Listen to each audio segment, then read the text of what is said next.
안녕하세요. 이것머니 진행자 김은전입니다. 자, 오늘은 저희가 중소기업 대표님들이 정말 많이 헷갈려 하시고 궁금해 하시는 바로 종신보험과 경영인, 정기보험에 대해서 세무적으로 저희가 정리를 해보겠습니다. 특히 현장에서 많이 듣는 말이 있죠. 종신보험 들면은 상속세 줄어드나요? 법인으로 보험 가입하면은 비용 처리 다 되나요? 경영인 정기보험은 무조건 절세 상품이 아닌가요? 이렇게 많이 궁금해하시고 질문 많이 들어오시는데 오늘 이 세무 기준으로 해서 저희가 확실하게 정답을 드리도록 하겠습니다. 세무사님 안녕하세요. 네, 안녕하십니까. 자기소개 부탁드립니다. 네, 안녕하세요. 세무회계 청년들의 강경연 세무사입니다. 안녕하십니까. 세무회계 청년들의 김병주 세무사입니다. 세무사님 요즘 이슈가 되고 있는 뭐 경영인 정기라든지 사실은 최근에 이제 집값이 좀 많이 오르다 보니까 상속세, 증여세, 네. 뭐 또 법인세 이런 고민이 조금 많다 보니까 이런 거를 해결해 줄 수 있는 금융 상품을 찾으시는 분들이 많으시더라고요. 네. 그런 관점에서 봤을 때 이제 법인 대표님들 그리고 일반인들 중에서도 이제 부동산 가격이 많이 올랐든지 뭐 이렇게 재산이 조금 갑자기 많이 늘어나신 분들이 금융상품 문의가 너무 많이 들어와서 이 부분을 저희가 추천을 해드리고 있는데 사실 저 같은 경우에도 전문가긴 하지만 그래도 세무사님이 조금 더 전문가적으로 답변 부탁드립니다. 이제 일단 우리가 뭐 뒤에서 말씀드리겠지만 우리나라 상속세율이 엄청 높잖아요. 그냥 많이 높죠. 30억 이상부터는 50% 세율이거든요. 네. 그래서 이제 그런 부분을 그런데 우리나라는 부자들이 부동산 부자가 많아요. 현금 부자보다는. 맞죠? 근데 지금 좀 바뀌고는 있다고 하던데. 이제 주식으로 맞죠. 이제 네네. 또 코스피 오늘 또 급락하긴 했는데. 그래서 이제 아무래도 이제 부동산이 많다 보니까 네. 근데 상속세는 부동산으로 내야 되는 게 아니고 현금으로 내야 되죠. 당연하죠. 일반적으로는 네. 맞죠. 그래서 현금으로 내야 되다 보니까 아무래도 현금 유동성이 부족해서 이제 그런 부분을 내 부동산을 지키려면 네. 그런 걸 해지하기 위해서 이제 금융 상품을 좀 자산가들이 네. 좀 이용하는 경우가 많은 것 같습니다. 그게 뭐 일반인이든 뭐 법인이든 상관없이. 똑같이. 네. 부동산이 이제 급등하고 있는 상태에서는 사실은 현금화 시키는 게 쉽지가 않거든요. 네네. 그리고 이거 자기가 꾸준히 이게 그 수익이 나오는 그런 상가 건물이다 그러면 이 상속세를 내 가지고 얘를 팔아야지만이 이게 재원이 마련될 수가 있단 말이에요. 그래서 상속세에서는 자기가 이 사람이 현금을 얼마나 보유하고 있는지 보진 않거든요. 그래서 뭐 물납이라는 제도도 있지만 어쨌든 물납을 하게 되면 제가 재산이 사라지는 거잖아요. 맞죠. 예, 받으시면. 그러니까 그런 것 때문에 상속세를 해칭하기 위해서 금융 상품을 찾으시는 분들이 많이 있죠. 예. 그러면 오늘은 꼭 이제 구분을 해야 될 두 가지에 대해서 저희가 조금 알아봤으면 합니다. 자, 첫 번째로는 대표가 개인적으로 계약하는 종신보험. 두 번째로는 법인이 계약자로 수익자인 종신보험. 이 둘은 완전히 다른 구조라고 보면 될까요? 네, 그 법인이 이제 들게 되면 법인하고 개인은 이제 구분이 되지 않습니까? 그죠? 네. 자, 그러면 법인이 만약에 계약자이다, 수익자다, 그러면 법인이 이제 그 자금을 마련하거나 이런 거에 대해서 그 우리가 해칭이 되는 거고 네. 대표자가 하는 건 대표자 개인이 개인의 돈을 넣어가지고 뭐 질병보험이나 이런 것도 있을 수 있고 아니면 뭐 다른 뭐 개인 보험 같은 걸 들어가지고 요 뭐 자기의 뭐 사후나 이런 걸 준비하는 보험이 있겠죠. 근데 개인 드는 보험이랑 법인이 드는 보험이랑 성격 자체가 다르죠. 개인 사업자 대표가 예를 들어서 내가 사업장을 위해서가 아니고 나를 위해서 보험을 들었다. 그러면 그거는 경비 처리가 안 되겠죠. 근데 법인 같은 경우에는 법인이 뭐 법인 유고시나 대표자 유고시나 이런 식으로 뭐 위해서 뭐 보험을 들었다. 그럼 그건 또 경비 처리도 될 것이고 뭐 자원 반환도 될 것이고 그렇죠. 근데 아무래도 보험 쪽은 강경영 세무사가 원체 전문이라 가지고 저보다 좀 더 확실하게 말을 해요. 그럼 제가 여기서 질문을 한 게 그 시청자님들 같은 경우에는 이게 법인이라는 이 부분을 어디까지 봐야 되지 이런 걸 모르시는 부분들이 있거든요. 그러면 법인에 대해서 조금 먼저 설명을 해주시면 안 될까요? 뭐 법인은 정말 대단한 회사만 법인을 낼 수 있는지 아니면 일반인들도 법인을 낼 수 있는지 법인의 조건 뭐 이런 거 조금 설명을 해주시고 들어가면 좋을 것 같아요. 그리고 법인이라고 하는 거는 이제 우리가 일반적으로 주식회사를 얘기하는데 이 법인은 법적인 인격체라 얘기하거든요. 네. 그래서 이제 이런 법적인 인격체를 법인을 설립하는 거는 굳이 뭐 대단한 큰 매출이 많은 회사만 하는 게 아니라 일반적으로 뭐 조그만 회사, 근데 우리가 조그맣다는 표현이 뭐 상대적일 수 있지만 보통 매출액이 그래도 한 최소한 5억에서 10억 정도 이 정도 이상의 회사들도 법인으로 많이 갑니다. 네. 이렇게 해서 처음부터 법인을 하시는 분도 있고 뭐 주주 투자자들이 여러 명이다. 그러면 이제 자본주의 회사에서 이제 지주들이 한 두세 명이 모여서 법인을 설립하는 경우도 있고 아니면 개인 사업 하시다가 개인 사업자를 법인으로 바꾸서 이제 하시는 분도 있고 이제 이 상황에서 이제 개인 사업자냐 개인 사업자가 개인이냐 법인이냐의 차이인데 결국 계약 주체가 이 돈의 기속이 이제 누구한테 기속되느냐 또 누가 돈을 내느냐 뭐 이걸로 기억을 낼 것 같습니다. 개인 같은 경우에는 목적 자체가 종신보험이 결국 핵심은 사만 보장이잖아요. 네. 요새는 뭐 단기납 종신보험이라고 해서 뭐 7년 뒤 뭐 좀 이자가 쌓이는 이런 구조를 하기도 하지만 일단 일반적인 목적은 사망 보장이 목적이거든요. 그렇죠. 우리가 이제 당연히 사망 보장이 되면 이 종신보험을 가입한 이유가 뭐겠어요? 가장이 경제적 활동을 계속 하다가 갑자기 불의의 사고로 만약에 사망 시 이 가족들은 어떻게 돼요? 수입이 끊기잖아요. 일단 가장 이제 그런 것들을 대비하기 위해서 보통 종신보험이 나온 이유겠죠. 네네. 그래서 그 상황보험금을 가지고 이제 가족들이 생계 뭐 그런 것들을 그리고 혹시나 이제 자산가다 그런 경우에는 상속세를 또 내야 되잖아요. 어쨌든 그런 것들을 대비하기 위한 목적이 종신보험이라고 치면 이제 법인 계약은 좀 의미가 조금은 다를 수 있습니다.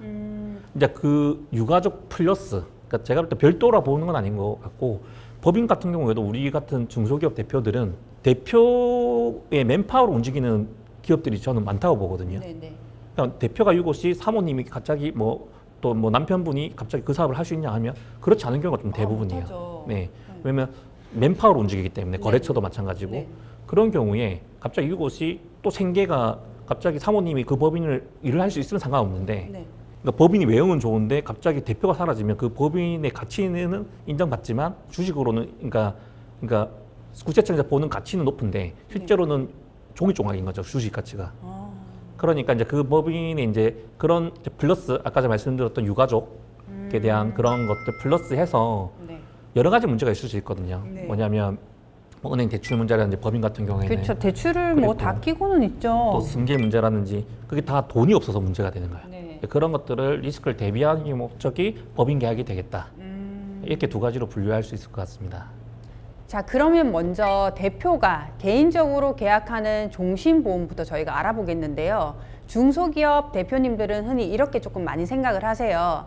내가 갑자기 잘못되면은 가족은 회사 지분은 받는데 현금이 없을 수 있다. 이럴 때 종신보험이 필요한 거죠. 네, 바로 그 지점입니다. 중소기업의 대표 자산은 그 비상장 주식이죠. 이 비상장 주식 같은 경우에는 그리고 또 대표님들이 가지고 있는 게 또 부동산이잖아요. 그러니까 이제 상속을 받게 되면 그 비상장 주식이랑 이 부동산을 받게 되거든요.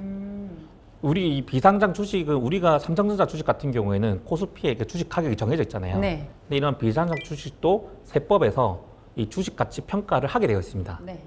생각보다 주식 가치가 생각보다 많이 나오는 경우가 꽤 많아요. 대표님들은 자기 법인의 그런 주식이 이 정도야? 이렇게 하시는 분도 꽤 있거든요. 근데 그 금액이 생각보다 높을 수 있습니다. 그 금액이랑 또 대표님의 부동산, 또 예금, 뭐 사망보험금 등 이런 재산을 모두 합쳐서 상속세가 나오는데 막상 상속세를 내려고 하니까 현금이 부족한 거죠. 당연하죠. 네. 그런 경우에 당연히 가족분들이 주식을 받는다 하더라도 이 주식으로 뭐 사실 비상장 주식이잖아요. 그러니까 이거를 다른 사람한테 팔 수가 없거든요. 사실 팔기가 쉽죠. 그러니까 삼성전자 주식 같으면 그냥 팔면 되는데 이 비상장 주식은 살 사람이 보통은 없기 때문에 현금이 부족하게 되죠. 이제 그 종신보험은 이제 그런 어떤 상속세 대비라든지 또 가족들 생활비라든지 이런 것들 대비하기 목적이 좀 크다 개인적으로 그렇게 볼 수 있을 것 같습니다. 여기서 대표님들이 가장 많이 착각하는 게 보험금은 무조건 세금이 없이 가족에게 간다. 이런 부분이 조금 많이 오해를 하시는 것 같더라고요. 이 보험금이 나온 데서 자동으로 상속세하고 무관한 건 아니고요. 일단 보험금의 재원이나 재원이 아니고 누가 냈는지, 누가 이제 냈는지, 누가 수익자인지 이런 따라서도 다 달라지거든요. 그래서 실전에서 예를 들어서 개인 대표가 자기가 돈을 냈는데 그 부분에 대해서 그 부분에 대해서 돌아가시면서 수익자는 뭐 다른 분은 해놨겠지만 가족분은 해놨기 때문에 근데 그분이 이제 대표자가 자기 명의로 보험을 냈기 때문에 그 보험금 자체는 상속재산에 포함이 됩니다. 상속재산에 포함이 되고 또 포함이 되지만 또 반면에 보험금을 내게 되면 그 금융상속공제라는 게 있어요. 네네. 보험금도 우리 통장부 들어오잖아요. 네. 그러면 금융상속공제 대상은 됩니다. 왜냐면 최대 2억까지 공제가 되거든요. 네네. 그래서 보험금을 넣으면 아무래도 절세에는 조금 도움이 되겠죠. 왜냐하면 우리가 현금을 그냥 받거나 금을 받거나 이렇게 하면 그것도 환급성 자산이잖아요. 근데 그런 거는 금융상속공제가 안 되거든요. 근데 보험금은 다행히 보험금 자체가 내가 받았을 때는 예를 들어서 상속재산에 들어가겠지만 하지만 금융상속공제는 또 해준다. 근데 대표가 넣은 게 아니고 대표의 와이프가 넣어가지고 수익자를 대표로 했다. 그런데 그럼 대표 그 돌아가시는 바람에 그 대표가 상속세를 받았다. 그러면 그거는 상속세에 포함이 안 돼요. 왜냐하면 내가 보험금을 부담하지 않았기 때문에 그거는 상속세에 포함이 안 됩니다. 그러니까 수익자가 누군지보다는 계약자 수익자가 중요한 게 아니라 금원을 누가 냈는지 이 보험금은 그게 제일 중요한 것 같습니다. 뭐 결국은 뭐 서류상 명의만 바꿔놓고 실제 돈은 뭐 대표가 만약에 냈다면 세무적으로는 대표가 부담한 걸로 볼 수 있다라는 거네요. 있죠. 근데 그거는 우리가 소명을 해야겠죠. 왜냐하면 네. 국세청에서는 명의가 이러니까 이 사람이 낸 거 아니냐 하는데 그럼 대표자가 예를 들어서 계좌가 있을 수도 있고요. 뭐 개인 계좌. 개인 계좌 거기서 네. 빠져나간다든지 네. 그럼 보험금이라는 거는 매달 약정일 있지 않습니까? 네. 그 약정일에 정확한 금액이 대표자의 개인 통장에서 빠져나갔다면 그리고 그 빠져나간 곳이 결국은 어디로 이체됐냐? 보험사로 이체됐다면 그 개인 대표자가 낸 것으로 볼 수 있죠. 그게 실질 과세 원칙이고요. 예. 네. 그렇게 해서 증빙하는 경우가 있죠. 예. 근데 국세청에서는 사실은 개인 대표자가 낸 것보다는 다른 사람이 대신 내준 걸 많이 잡으려고 하겠죠. 예. 뭐 실제로 뭐 간단하게 정리를 하자면 그 실제로 자녀가 납입을 했는지 뭐 증여를 거쳐서 납입한 구조인지 뭐 그래서 뭐 개인종신보험을 상속재원 용도로 뭐 설계를 할 때 보험 가입보다는 보험료 부담 구조를 많이 입증하는 부분이 중요하다라는 그렇죠. 네. 그런 얘기인 것 같은데 대표님들 입장에서 쉽게 정리하면 좀 이렇게 볼 수 있겠네요. 첫째로 뭐 개인종신보험은 상속세를 없애는 도구가 아니라 상속세 낼 현금을 만드는 구조다. 그렇죠. 도구다. 재원 마련이라고 보시면 돼요. 네. 그리고 두 번째로는 뭐 가족에게 간다고 해서 무조건 비과세는 아니다. 그리고 세 번째로는 실질 보험료 부담자가 누구인지가 핵심이다. 네, 정확합니다. 여기서 이제 시청자들이 오해 없게 이제 핵심을 말씀드리면 이제 자산가 분들이 그러니까 예를 들어 예를 들면 아버지가 돌아가시는데 이 아버지의 사망보험을 아버지가 직접 들면 그리고 아버지가 돈을 내서 아버지가 사망보험이 나온다. 이런 경우에는 당연히 이 사망보험금도 상속세를 내셔야 되고요. 네. 그런데 자녀가 수입이 있어요. 자녀가 이제 경제생활을 하니까. 근데 이거 좀 우리나라 정서가 좀 그럴 수도 있지만 자녀가 아버지 사망보험금을 가입을 하는 거야. 자녀가 아버지. 자녀가 맞죠. 자녀가 자녀가 이제 아빠 계약자고 죽으면 나오는 돈을 받는 돈. 거죠. 근데 그 돈도 자녀가 내는 거죠. 오. 네. 네네. 그런 경우도 있거든요. 꽤 많거든요. 네네. 근데 대신 자녀가 수입원이 있어야 됩니다. 증여를 받아서 부모님한테 증여받은 돈으로 하면 안 돼요. 아. 자녀가 이제 번 돈으로 네네. 그러니까 직장 생활을 하든 사업을 하든 번 돈으로 아버지의 사망보험을 들어서 네.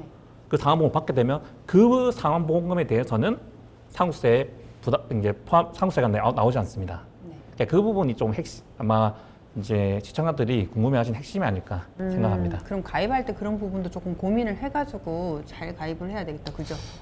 이 표현은 좀 그렇지만 좀 전략적으로 어쨌든 상속세를 줄이기 위해서는 그런 사전 설계가 조금 필요하지 않나 약간 생각합니다. 세무 설계나 이런 것처럼 그렇습니다. 이제 뭐 상속 설계 요즘에 기본적으로 상속 설계를 다 한다 하더라고요. 그러니까 상속이나 증여가 일어나기 전에 미리 이제 세무사님들을 통해서 이제 설계를 하고 뭐 필요한 이제 금융상품이라든지 이런 거 가입할 때 이런 내는 사람, 받는 사람 이런 것도 잘 설정을 해야지만 이런 모든 혜택을 받을 수 있다. 네. 이렇게 보면 될 것 같네요. 단독 대표가 있는 법인 그렇게 크지 않은 규모 네. 그런 법인 같은 경우에 만약 자제분이 있다. 네. 그럼 자제분이 실제로 여기서 회사에서 근무하시는 분도 있거든요. 네. 그러면 어차피 그 재원은 마련이 되지 않겠습니까? 네. 그러면 네. 아버님 연세가 좀 있다. 뭐 예를 들어서 그러면 뭐 자녀 이름으로 내 가지고 상속세 뭐 마련도 할 수 있겠죠. 예. 그럼 뭐 그거는 상속재산 자체도 안 들어가니까요.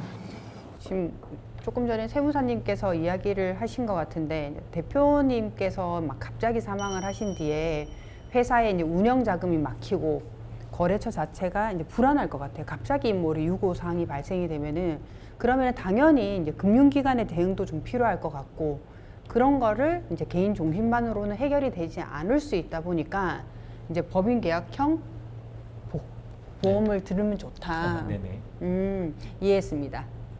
자, 이번에는 두 번째 구조를 조금 안내를 드리고 싶은데요. 법인이 계약자이고 수익자도 법인인 종신보험. 이건 완전히 회사 관점에서 보는 거죠. 네, 그렇죠. 이 구조는 대표 개인 상속세, 절세 이런 것이 아니고요. 회사가 이제 운영 계속돼야 되고 이 맨파워 아까 강생 부장님 말씀해 주셨는데 맨파워 그러니까 중소기업들은 거의 다 대표자들의 역량에 의해서 대출도 나오기도 하고 안 나오기도 하고요. 그 다음에 유고 시에는 바로 그냥 그 회수를 해버리더라고요. 그 회사가 잘 되고 있어도 그런 것들이 있기 때문에 그런 뭐 대표 유고 시에 일어날 수 있는 그런 각종 대비를 하는 게 그런 것들이 지금 법인 계약의 핵심인 것 같습니다. 그 법인 계약은 뭐 개인의 이런 것보다는 완전 회사 자체의 이제 생존과 유동성 확보에 초점이 되어 그렇죠. 있다라고 네. 보면 되겠네요. 예를 들면 이제 대표가 돌아가시게 되면 갑자기 거래처에 대금을 줘야 될 수도 있고 또 대출 뭐 상환이 들어올 수도 있고 또 어쨌든 간에 그 대표님이 이제 돌아가셨으니까 퇴직금도 받아야 되잖아요. 그쵸? 가족들은. 네. 그 퇴직금 문제라든지 네. 뭐 이런 식으로 이제 회사에 자금 문제가 발생하게 되거든요. 갑자기 돌아가시게 되면은 이제 그렇죠. 거래처 입장에서는 조금 많이 불안할 거는 그렇죠. 같아요. 특히나 이제 그러니까. 돈을 받아야 되는 거래처 입장에서는 네. 그래서 그런 부분 때문에 네. 결국은 이런 모든 것들이 돈 문제라거든요. 돈. 아, 네. 그래서 그런 돈이 이제 우리가 항상 기업들은 그런 걸 대비한다잖아요. 리스크를 이제 네, 해칭하기 위한 상품으로 이제 이런 금융 상품을 활용하는 건데 그래서 뭐 그런 부분이 이제 어쨌든 간에 필요한 것 같습니다. 뭐 즉 이제 보험금이 유족에게 직접 가는 게 아니라 회사가 먼저 받아서 회사의 위기를 버티는 구조네요. 예, 뭐 그렇게 보시는 것도 맞고요. 근데 네. 그 돈이 들어오면 그 돈이 이제 법인의 자금이 되는 거고 네. 그 법인의 자금을 어디에 쓸 건지는 이제 그때부터는 그 상황에 맞게 써야겠죠. 예를 들어서 대표님이 돌아가셨는데 대표님 퇴직금이라든지 네. 뭐 그런 걸로 이제 줄 수도 있고 아니면 유족 보상금이라든지 네. 뭐 그런 걸로도 쓸 수가 있고. 아, 유족 보상금이요? 예, 네, 그런 것도 쓸 수가 있거든요. 정경 네. 규정에 따라. 네. 예, 그래서 그런 거를 그 우리 퇴직금 자원으로 쓰면은 어차피 돈은 들어와서 법인에 수익은 발생하겠지만 그게 전부 다 퇴직금이라든지 뭐 유족 보상금이라든지 아니면 업체에 나 있는 뭐 저 돈이라든지 이렇게 써버리면 그건 또 뭐 세금 부담이 줄어드는 거거든요. 쓸 만큼. 네, 그래서 근데 그렇게 여기서 하는 지금 거죠. 조금 궁금한 부분이 법인으로 이제 들면은 보험료 전부 비용 처리가 된다. 이 부분에 대해서는 어떻게 생각해요? 뭐 유고가 되든 안 되든 네네. 뭐 지금 유고가 돼서 다시 들어오게 되는 상황이잖아요. 네. 그랬을 때도 아 전부 다 비용 처리가 된다 이렇게 오인을 하시는 분들이 많은데 어떤가요? 일단 종신보험이랑 경영정기보험을 좀 구분해야 되는데 경영정기보험은 좀 이따 얘기하고 네. 일단 종신보험 같은 경우에는 그러니까 크게 세 가지로 봅니다. 네.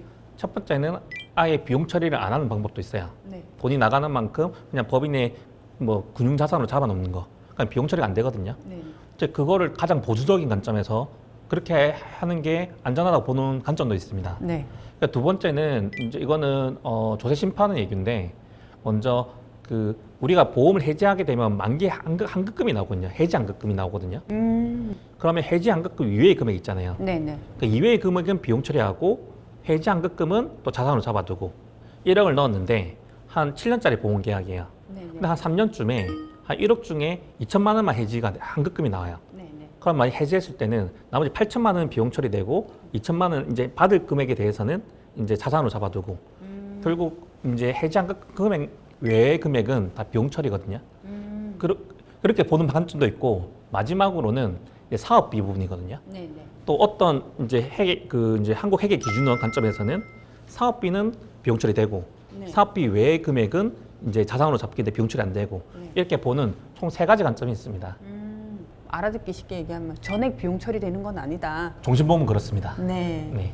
근데 이제 오인하고 가입하시는 분들이 꽤 많으시다고 하시더라고요. 그렇죠. 아무래도 뭐 영업하시는 분들 입장에서 어쨌든 이게 법인 입장에서는 비용 처리돼야만 좀 더 어쨌든 세일즈하기가 좀 편하잖아요. 맞아요. 그런 식의 이제 그걸 불안전 판매라죠. 그러니까 잘못된 정보로 판매하시는 경우도 일부 있을 수 있습니다.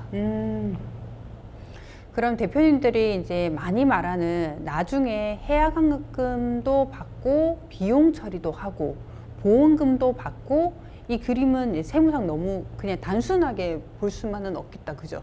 그렇죠. 이게 보험료 아까 전에 말씀드렸던 종신보험이 하더라도 일부는 비용 처리되고 일부는 자산으로 잡히는데 나중에 이게 해지환급금이 올라가거든요. 네네. 그럼 우리가 비용 처리했던 거는 결국 나중에는 가세로 잡힙니다. 아, 결과적으로는 가세 이연이라 보시는 게 맞습니다. 가세이연. 그러니까 일부 비용 처리했던 금액도 시간이 지남에 따라 나중에는 수익으로 잡힌다. 그렇기 때문에 어찌 보면 뭐 긴 기간으로 보면 똑같은 거죠. 그래도 왜 대표님들이 이 구조를 뭐 활용을 하느냐를 생각을 해보면은 결국은 세금 0 때문이 아니라 회사에 이제 큰 돈이 필요한 순간을 대비하기 위해서라고 봐야겠네요. 예, 그죠? 뭐 그 말이 뭐 일리가 있고요. 근데 네. 아까 강경현 세무사님 말씀했었지만 일단 전부 다 처음에는 경비 처리됐다가 나중에는 이제 결국은 입금으로 해가지고 과세 이연이 된다 그랬는데 과세 이연도 사실은 의미가 있는 거죠. 왜냐하면 지금 당장 내야 될 돈을 우리가 나중에 내는 거잖아요. 네네. 근데 물가는 계속 상승하지 않습니까? 그죠? 화폐 가치는 계속 거의 떨어진단 말이에요. 네네. 그러면 지금 많이 내는 것보다 나중에 어차피 금액은 똑같거든요. 네. 그러니까 금액은 똑같지만 지금 내는 것보다 나중에 내는 게 낫겠죠. 그리고 화폐 가치는 벌써 떨어져 있고 뭐 상승할 수도 있겠지만 기본적으로 우리가 물가는 계속 상승하지 않습니까? 그러면 화폐 가치는 조금 떨어진다고 봐야겠죠. 그러면 결국은 지금 100만 원 내는지 10년 뒤에 100만 원. 그럼 저희 또 앞으로 생각해 보면 10년 전에 100만 원은 지금 100만 원보다 훨씬 많았을 거 아니에요. 그죠? 당연하죠. 그러니까 지금 이제 뒤에 내는 게 좋다는 거죠. 그래서 이게 보험의 순기능일 수도 있어요. 아, 예, 예. 그렇게 이해를 하시고 예, 활용하시는 예, 분들도 그렇게 많으시구나. 있습니다. 예, 예. 결국은 세금 그 수익이 있으면 세금 낸다 생각하시고 이연 효과도 충분하다. 나는 이연 효과만으로도 보험 가입하겠다. 예, 그런 분도 많으시죠. 실무에서 저희가 대표 유고 시에 조금 뭐 4가지 중요한 사항이 있다라고 하던데. 결국은 이제 결론만 지으면 일단 이 실무에서 이제 종신보험이 필요한 이유가 뭐냐 이렇게 물어봤을 때 일단 이 은행 거래처 간의 신뢰 유지를 위해서 이제 자금 유동성 확보, 네. 그다음에 그리고 이제 또 우리가 법인이니까 네네. 지분 문제가 또 엮일 수 있잖아요. 네네네. 그 지분 문제도 어쨌든 뭐 만약에 지분이 쪼개져 있다 가족끼리, 네. 그럼 그 회사에서 또 지분을 사가지고 또 경영권 확보가 필요할 수 있잖아요. 네네. 그런 걸 위해서 또 이제 의사결정을 위한 또 유동성 확보, 네. 그다음에 뭐 회사 간 지분 협상이라든지 그리고 이제 가업 승계. 그러니까 우리가 가업 승계를 하는 법인 같은 경우에도 그런 플랜을 세우기 위한 어떤 자금 확보라든지 뭐 이런 정도로 이 리스크를 대비하기 위한 상품이다라고 보시면 될 것 같습니다.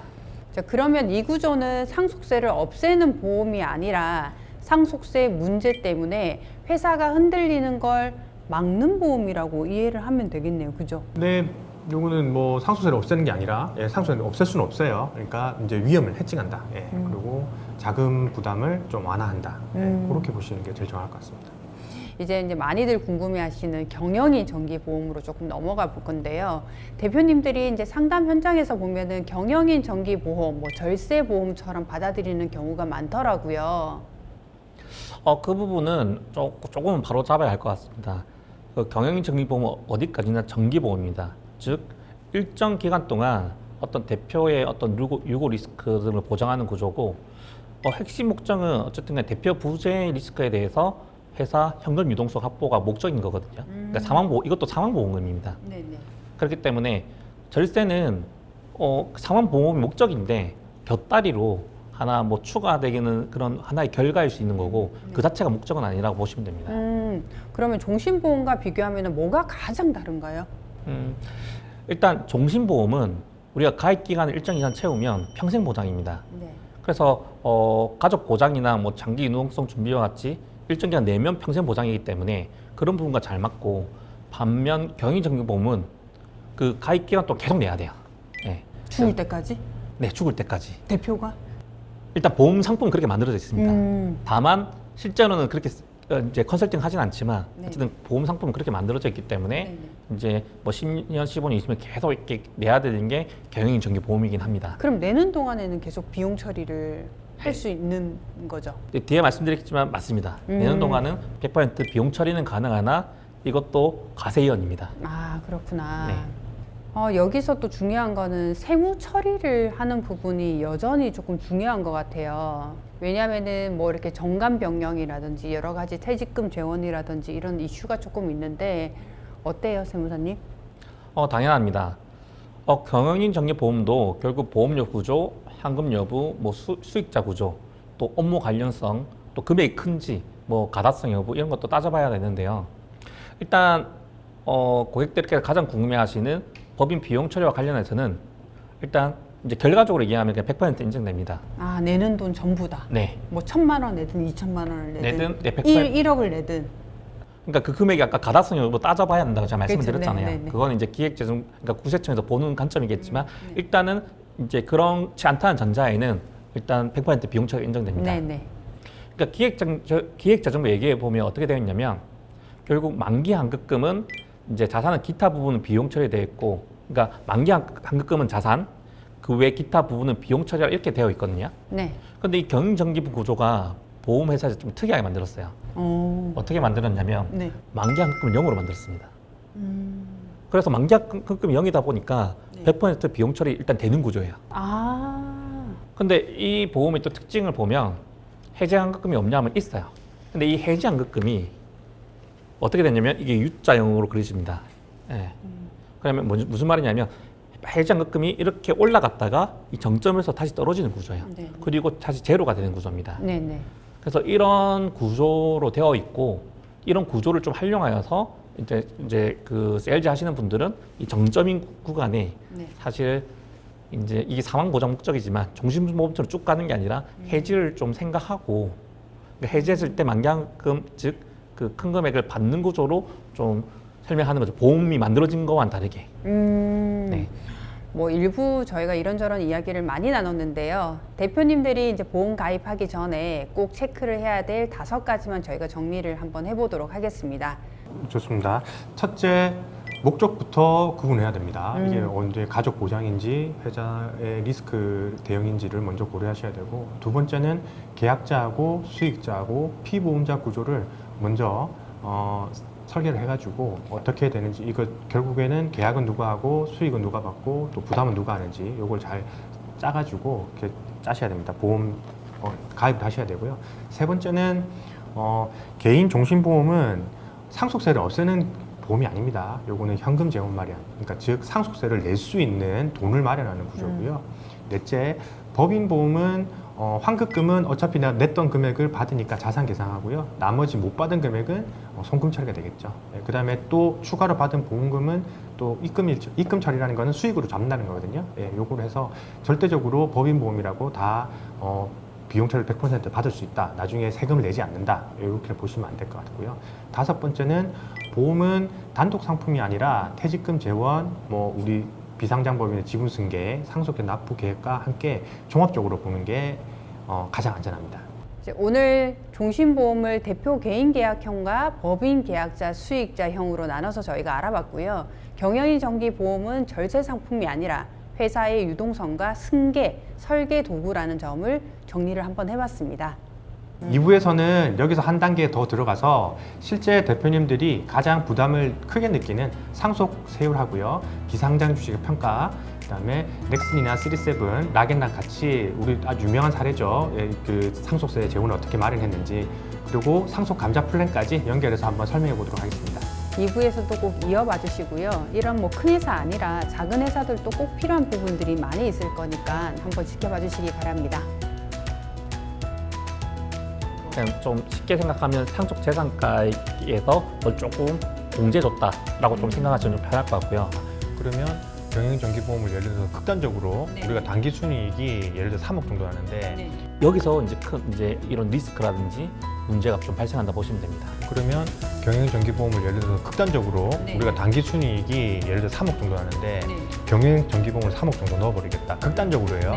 그럼 넣어버리면 이익이 제로잖아요. 그러면 주식가치는 떨어지겠죠. 그렇게 해서 낮출 수도 있는데 좀 과다한 생각은 드는데 사실